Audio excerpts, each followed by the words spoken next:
आयोजित संविधान दिवसको उपलक्ष्यमा यहाँ यस कार्यक्रमका अध्यक्ष महोदय प्रमुख अतिथिको रूपमा हामी सामु उपस्थित कोशी गाउँपालिकाका अध्यक्ष प्रदेश नम्बर 1 के गाउँपालिका महासंघको अध्यक्ष पनि हुनुहुन्छ। साथै बानी अल-फलाह पब्लिक स्कुल मौलाना Vasil Malik Al Falah public school सम्पूर्ण शिक्षक शिक्षिका र उपस्थित विद्यार्थी भाइ बहिनीहरुमा म आफूतर्फबाट हार्दिक बधाई दिन चाहन्छु र यहाँहरूलाई धन्यवाद पनि दिन चाहन्छु।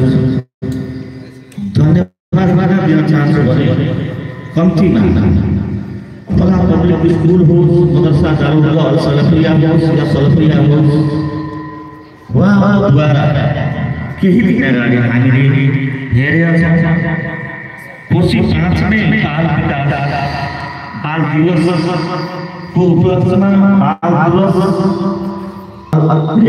गाउँका सफियाद्वारा केही दिन अगाडि रूपमा म उहाँलाई पनि हृदयदेखि धन्यवाद दिन चाहन्छु। र यस यसरी खास गरी म आज स्कुलको शिक्षक शिक्षिका र यस अल-फलाह पब्लिक स्कुलको सम्पूर्ण जिम्मेवार व्यक्तिहरूलाई खास गरी अल-फलाह पब्लिक स्कुलको पानी मौलाना वासिल मलिक साहबलाई यो संविधान दिवसको उपलक्ष्यमा तपाईँले गर्नुभएको कार्यक्रम सफल होस् भन्ने म कामना गर्न चाहन्छु। र यसपछि म दुईटा कुरो यहाँहरू साझा राख्न चाहन्छु भने नेपाली कांग्रेसले नेतृत्वमा 2072 साल असोजको 3 गते संविधान प्रस्तुत भएका यो मुलुक संघीय लोकतान्त्रिक गणतन्त्रको रूपमा हाम्रो सामु प्रस्तुत भइसकेका छ।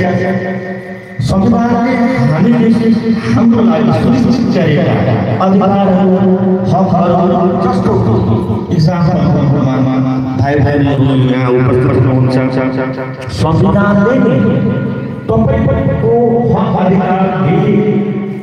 अधिकारलाई सुनिश्चित गरेका छ भने बाबुको नामले आमाले जन्म दिइसकेपछि चिन्तनमा गराउनु पर्छ भन्ने संविधानले यो अधिकारलाई सुनिश्चित गरेका छ। साथै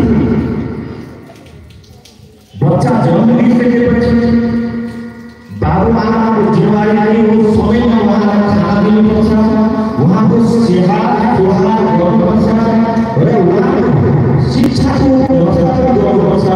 यदि यो आमाले तपाईहरुलाई शिक्षाबाट वञ्चित गर्नुभयो भने संविधानको हिसाबले त्यो अपराध हो। त्यसैको लागि म यहाँहरूलाई के भन्न चाहन्छु भने हाम्रो संविधान प्रस्तुत भइसकेपछि सम्पूर्ण जाति के मुस्लिम होस्, थारू होस्, मधेसी होस्, दलित होस्, हामी संविधानको अन्तर्गत रहेर संविधानले दिएका अधिकार र सुनिश्चित गरेका अधिकार हामीले दिनुपर्छ र दिन सिक्नुपर्छ भन्ने म यहाँहरूलाई आग्रह गर्न चाहन्छु। आजकै केही राजनीतिक पार्टीले जस्तो लोकसभा आज कालो दिवसको रूपमा मनाउने थिए, तर हामीले भव्य रूपले किन मनाउने थियौँ? संविधान निर्माण भइसकेपछि त्यसमा फेरबदल र त्यसमा चेन्जिङहरू हुने सम्भावना हुन्छ, फेरबदल हुन्छ पनि। त्यसको लागि हामीले संविधान दिवस आगामी दिनमा पनि यसरी सफलतापूर्वक रूपमा हामी मनाउने छौँ र खास गरी अल-फलाह पब्लिक स्कुलद्वारा विगतका दिनमा पनि भव्य रूपमा मनाउँदै आएको छ। त्यसको लागि म धन्यवाद दिन्छु र यो अल-फलाह पब्लिक स्कुल आगामी दिनमा पनि यसरी संविधान दिवसको उपलक्ष्यमा कार्यक्रम गरेर संविधान